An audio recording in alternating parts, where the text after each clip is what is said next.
you doing, people? Welcome back to another ESO video. Today is going to be a quick update on what's intended for update 47 regarding the Nightblade.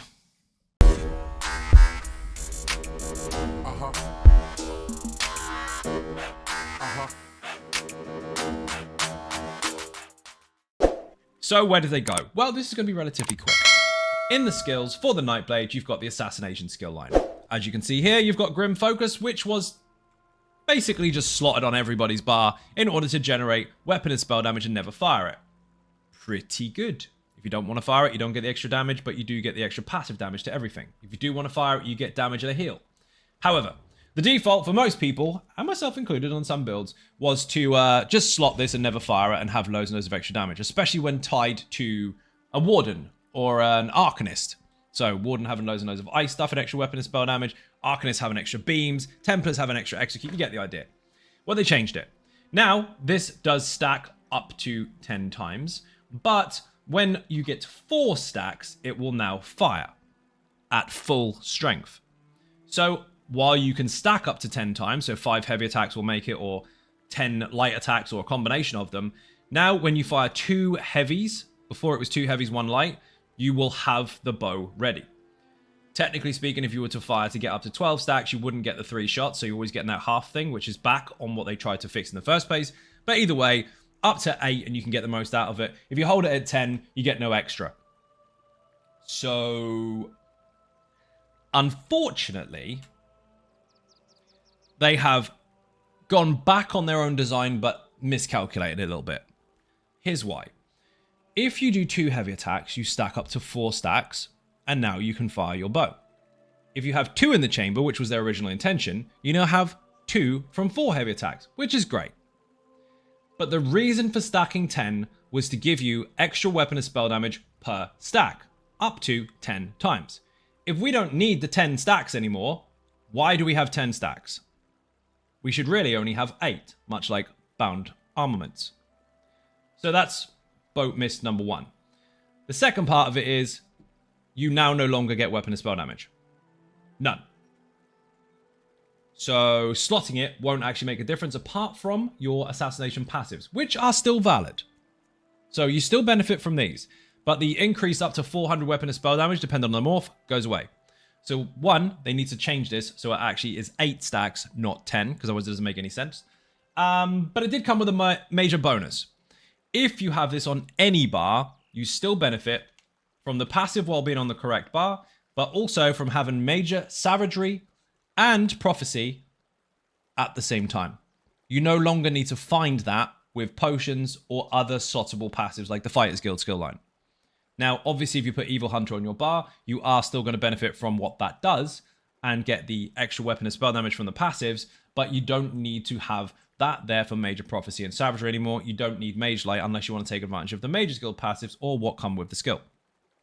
So that is a benefit, but it's also a drop at the same time. If you want it just for crit chance and these passives, great. If you want the shot, great. But the strength of it just being there and never being used, not anymore. One major benefit to the Nightblade, however. This was changed. Dark Cloak. Now, before, if you activated this and you stayed still, you would get the most out of the heal. Based on maximum health, this would give you a rather large heal. And if you moved, you would get a lesser one. Now they've changed it so that they consider its tanky purpose. If you are blocking, you get a bigger heal. And if you move, you are not penalized. So as a tank, you can now not only block and benefit from a big heal while blocking, but you can also maneuver inside mechanics and control the enemy and not lose the bonus. Because before it was a case of, the boss is here, I need to move it, oh my god, the heal is terrible. No, now, as long as you are blocking. So that is a major, major benefit to that particular skill. And I do think, regardless of how people will complain about the Grim Focus, again, there is a slight issue with this, the fact that they're still considered 10 stacks when you only actually need 8. Apart from the weapon and spell damage going away, the benefits are still there. You've still got some crit bonuses, crit damage bonuses, etc. But regardless of how this has been affected, this particular skill here is a plus.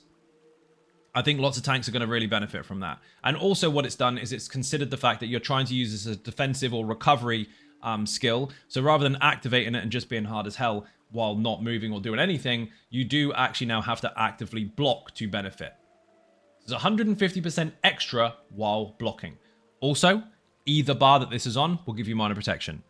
So both skills now have a either bar passive, and both skills are now tailored towards their purpose. So they're trying to wiggle these skills so that they do have their intended purpose. Defensive is defensive, offensive is offensive, but at the same time, they're not quite there yet. They're still wiggling some class bits and pieces. You would have seen one of my previous videos recently this week regarding the changes to Ultimate Regen. Not going to go over that today. It's already been done. But they are tweaking bits and pieces here and there to make it so that people that have always, since subclassing, taken advantage of the same skill lines over and over and over because they're just far too powerful to not have on your builds. They've now made it so that they're still bloody powerful in the right sense, but they're not default. They don't want everyone to use the same stuff. They don't want everyone to be the same build. It's not a linear game. So the sooner something becomes way over popular and the default, that is when they change stuff. Bear that in mind for the future. It's always been a thing. If everything ends up in a situation where you have to do this or else, they'll change it.